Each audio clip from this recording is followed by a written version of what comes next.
Oi galera, tudo bom? Professor José Carlos Lemos, professor de História, Português e Literatura. Hoje nós estamos num espaço aqui no Barra Shopping, espaço restaurante, e vamos fazer aquela matéria prometida, né, sobre história, as capitanias hereditárias, mas também queremos trabalhar aqui, ó, as 5 questões de história do vestibular de 2011. O que foi que caiu na primeira pergunta do vestibular de 2011 em história? Hoje não vamos trabalhar a língua portuguesa não. Hoje nós vamos trabalhar apenas história. Deixa eu trocar o meu óculos, com esse aqui eu, não enxergo nada. E vamos iniciar. Bom, aqui nós estamos hoje, capitanias hereditárias, mas nós voltamos sobre o Brasil e seus primeiros contatos com os europeus. Em 1500, Pero Vaz de Caminha refere-se em sua carta famosa como foi pacífico e até cordial o primeiro encontro dos íncolas com os portugueses. Desconfiados e assustadiços, quando os viram, os indígenas mostraram-se logo mais confiantes e no terceiro dia após o descobrimento, ajudaram os lusitanos a renovar a provisão de suas naus. Por que nós nos referimos às suas naus? Parece que o número foi muito maior, né? E todos sabem que foi maior do que o número de embarcações que Colombo obteve junto à monarquia espanhola, né? Com a intercessão dos franciscanos, né? E Colombo apenas 3 embarcações. Cabral tinha 13 embarcações. E justo que nós estamos falando do desenvolvimento de Sagres, que era a NASA do século XV, do século XVI. Bom, e depois, para renovar as provisões de suas naus, em trocas de barretes vermelhos ou fios de contas. E depois, quando se celebrou a primeira missa em terra firme, auxiliaram a elevação da cruz, misturando-se aos cristãos quase 200 deles, que impressionavam bem pela doçura de índole e pela curiosidade e inocência de suas maneiras primitivas e ingênuas. Os indígenas não se opunham a princípio à amizade dos brancos. Alguns portugueses, como Diogo Álvares e João Ramalho, desposaram filhas de caciques. Outros, mais tarde, também tomaram índias por esposas. Seus descendentes eram os mamelucos. Primeiros choques. Os portugueses tiveram seus primeiros encontros com índios de tribos tupis, aos quais logo se aliaram. Não aconteceu o mesmo com os tapuias, que eram inimigos terríveis dos tupis, e assim também de seus aliados. Alguém já leu o livro Maquiavel? O amigo... Como é que é? O inimigo do meu inimigo é meu amigo? Não é por aí, gente. Então, aqui nós falamos sobre, as diferenças entre os tupis e os tapuias.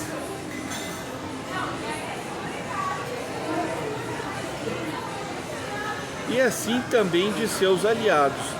E a insubmissão e agressividade dos ínquas cresceram quando os colonos começaram a, isso mesmo, escravizá-los.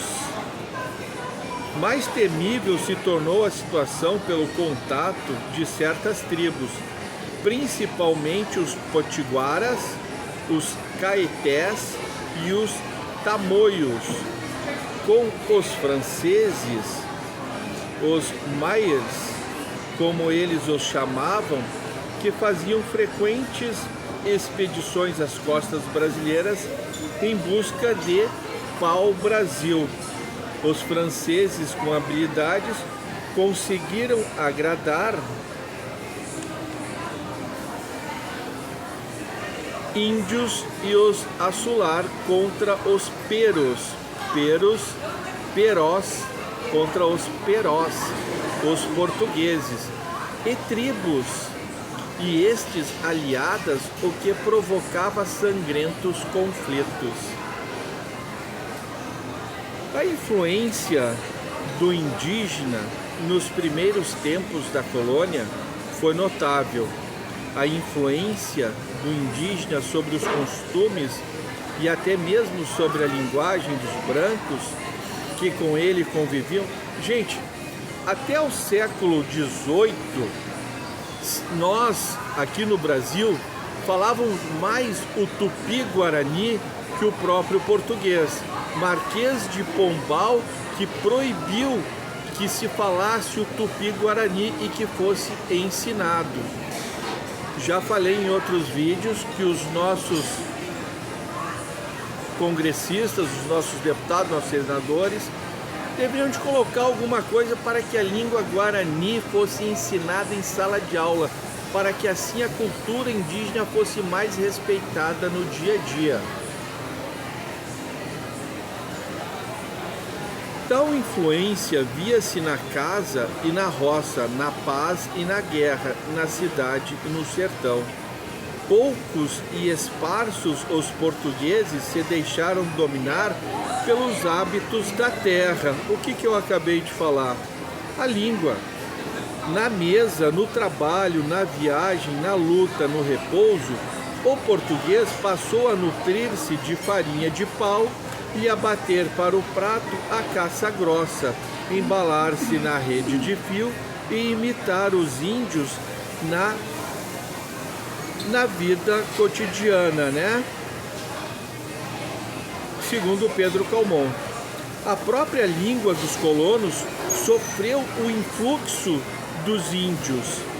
Não só numerosos nomes de lugares ou acidentes geográficos, pessoas, plantas, animais são de origem tupi, mas ainda até o começo do século XVIII, está se referindo agora o livro ao século XVIII.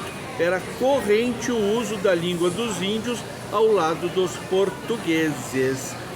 Então, quando nós cantamos o nosso hino nacional, ouviram do Ipiranga as margens plácidas. Ipiranga, gente, é uma palavra indígena que, segundo a tradução do nosso querido Padre Anchieta, que nos deixa um dicionário, né, traduzindo o tupi-guarani para o português lá no século XVI, a palavra Ipiranga significa Rio Vermelho.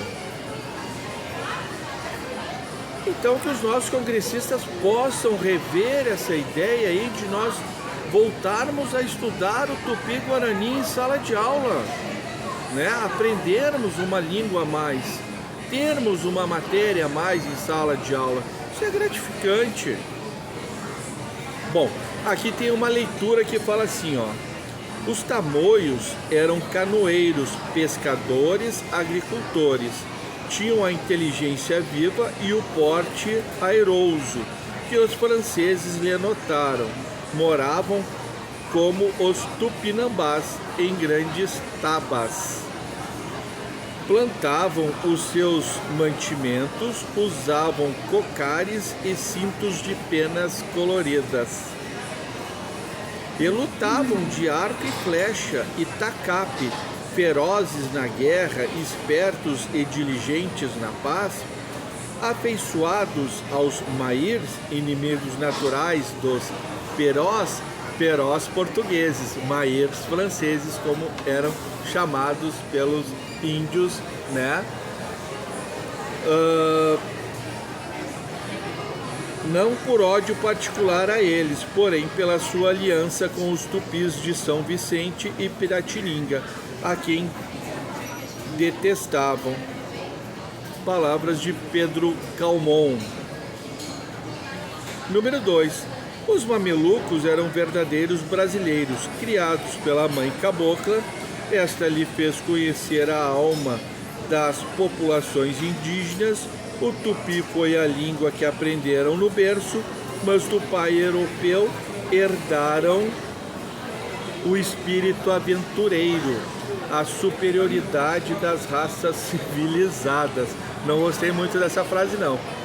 Naturalmente, os mamelucos seriam os descobridores dos sertões. Nasciam caboclos iguais aos índios, educados como eles nos trabalhos do mato, enfrentando as feras, combatendo de arco e flecha, conhecendo os segredos da floresta como os primitivos donos do país. Palavras de Pedro Calmon. Número 3. Qualquer ultraje feito a um índio por um só português, dele eram considerados responsáveis todos os portugueses, onde os encontravam, o que fazia parecer má-fé, traição ou ferocidade gratuita da parte dos selvagens. Não gosto dessa palavra selvagem, dos índios, dos incas. Os civilizados, entretanto, ainda hoje na guerra, responsabilizam povos inteiros pelos erros ou crimes de poucos indivíduos. João Ribeiro. A raposa, número 4. Lenda indígena. A raposa e a onça. A onça saiu do buraco e disse: agora eu vou agarrar a raposa. Andou e, passando pelo mato, ouviu um barulho. Chuau, chuau, chuau. Olhou e era a raposa que estava tirando o cipó. A raposa, quando a viu, disse: eu vou tomar uma água mineral. Muito bem servida num desses estabelecimentos aqui, né, do Barra, né? Apesar de ser uma fortuna uma água mineral aqui. Nossa. Uma delícia.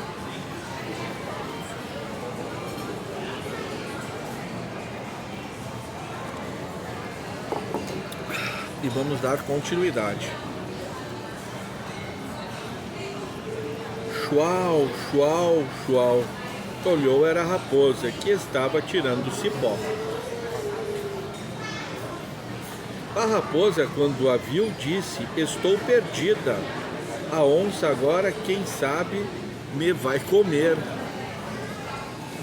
A raposa, quando a viu, disse: estou perdida. A onça agora, quem sabe, me vai comer. A raposa disse à onça: aí vem um vento muito forte, me ajude a tirar o cipó para me amarrar numa árvore, senão o vento me carrega. A onça ajudou a tirar o cipó e disse à raposa: me amarra primeiro, eu sou maior, o vento pode me levar antes. A raposa disse à onça que se abrace com um pau grosso, amarrou os pés e as mãos e disse: agora fica aí, diabo, que eu cá me vou. A raposa enganou a onça. Gente, número 3 fala sobre a colonização, as capitanias hereditárias. Eu vou mostrar aqui olha aqui, ó. As capitanias hereditárias, né? E eu vou mostrar também esse outro desenho aqui, ó, que são as grandes navegações, né? Então Sagres fica em Portugal, enquanto Colombo, aqui por esse mapa aqui das grandes navegações, nós podemos ver muito bem Sagres, né? Podemos ver também as descobertas de Portugal, né? Não estamos falando sobre a descoberta do Brasil, todas as descobertas entre aspas, né, gente? Que a gente sabe que não foram descobertas, foram conquistas, né? Foram invasões, né? Foram assassinato das pessoas naturais da terra, né? Então, aqui, nesse aqui, olha, vocês podem notar, ó, Colombo descobrindo as Américas e Portugal descobrindo a África, o Cabo da Boa Esperança, né?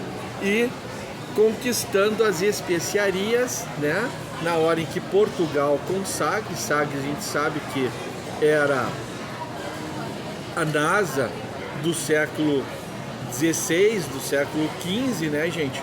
Então, Colombo, com 3 naus, descobre a América. Nós já temos esta história em outro vídeo. Portugal, entre aspas, né, descobre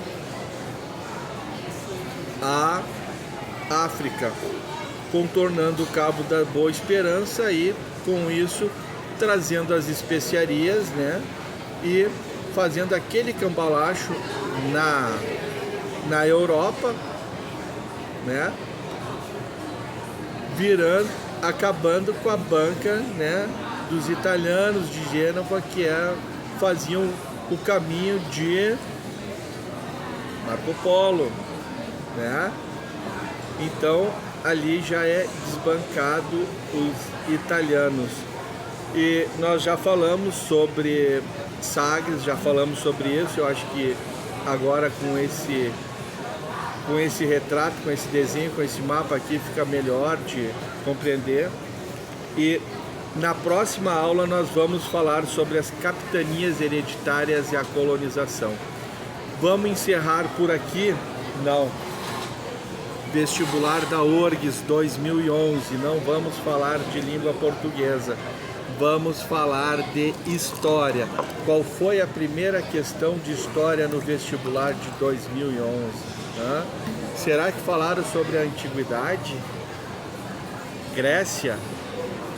Depois passaram para Roma? E aí em diante, Mesopotâmia?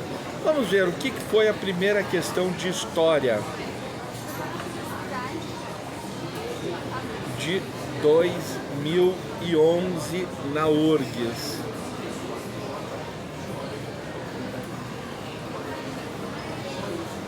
O livro aqui tem todas as línguas que caem no vestibular da URGS. É francês, é alemão, é italiano.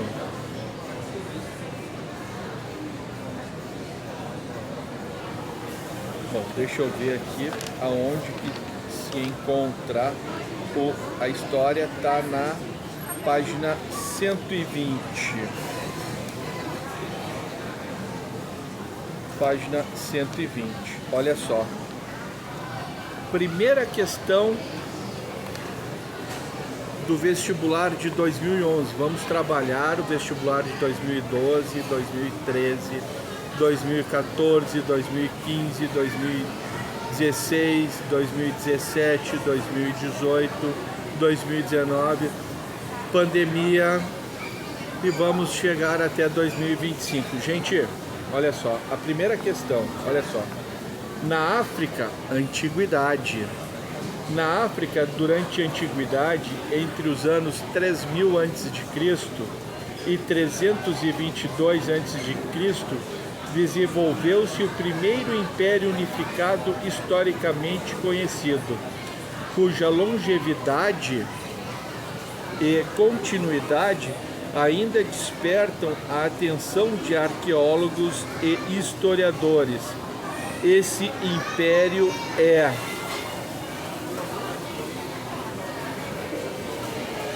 Eu não vou responder. Não vou colocar o que caiu na letra A, na letra B, na letra C, ou na letra D, ou na letra E. Só vamos tomar nota que a primeira questão foi sobre antiguidade. A segunda questão.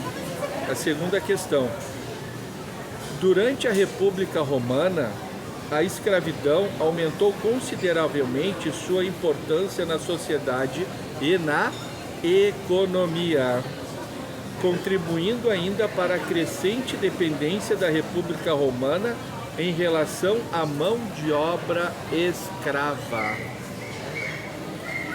Gente, eu também não vou colocar letra A, letra B, letra C, letra D, letra E. Apenas vou colocar que fala sobre a República Romana e sobre a escravidão. E nós sabemos que nem todas as e nós sabemos que todas as escravidões não são iguais. A romana, Grécia, né, etc, etc, etc. Agora vamos para a terceira questão, e nós estamos na Idade Média. A Idade Média também foi denominada o tempo das catedrais. Data deste período da história a construção da Catedral de Burgos, na Espanha, reproduzida na figura abaixo. Eles colocaram uma figura ali da catedral, ó. Então a terceira questão é sobre Idade Média. Eu não vou colocar aqui, diz assim, o estilo arquitetônico da Catedral de Burgos é. Ali tem letra A, letra B, letra C, letra D. Eu não vou colocar isso daí. É apenas para saber que ali faz uma questão sobre, né, uma catedral, né, e Idade Média. A questão 4 fala sobre a minha primeira aula de história. Não, a primeira aula de história foi sobre os professores de Porto Alegre. Quem foram os primeiros professores de Porto Alegre? Quando que ocorreu? Quais eram os fatores a favor e contra a escola feminina em Porto Alegre?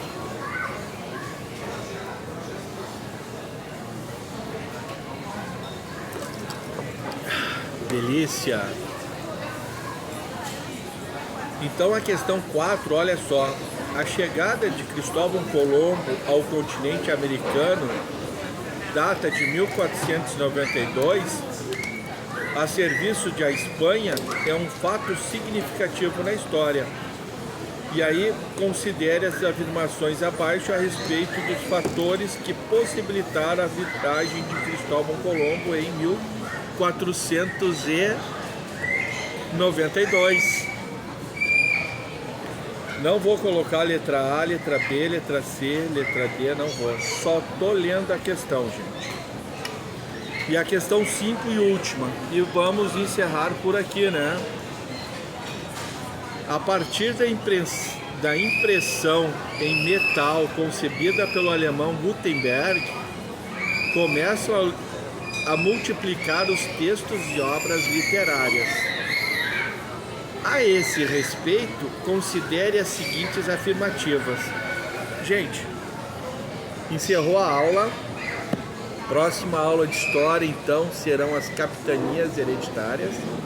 E nós ainda temos muito ainda, né? Até chegar no século XVII, até chegar a Marquês do Pombal, até nós, né, falarmos congressistas, olha deputados, olha senadores, né?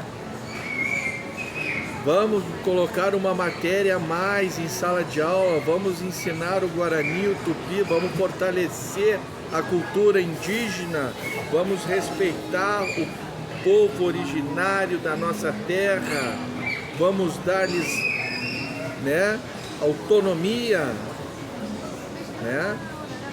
Porque eu vou dizer uma coisa, só o que foi roubado nesse último governo, de envenenamento de rio, envenenamento de índio, garimpagem ilegal, dava para os índios da Amazônia serem donos de 3 ou 4 empresas iguais às de Elon Musk. Com certeza. Não foi pouco que foi subtraído da nossa terra. Mas hoje nós vamos encerrar por aqui a nossa aula. Capitanias hereditárias, e nós vamos dar continuidade na colonização, vamos dar continuidade até chegarmos, né, na história de uma forma mais avançada. Então, uma boa tarde, muito obrigado, se inscrevam no canal, compartilhem, deixem seu like, né, e agradeço ao Anjinho Miguel, que com a sua espada, com a ponta dela, nos defende de todo o mal, né, tirando o mal do nosso caminho, né. Obrigado, Anjinho Miguel, e que essa aula seja para te fazer feliz. Uma boa tarde.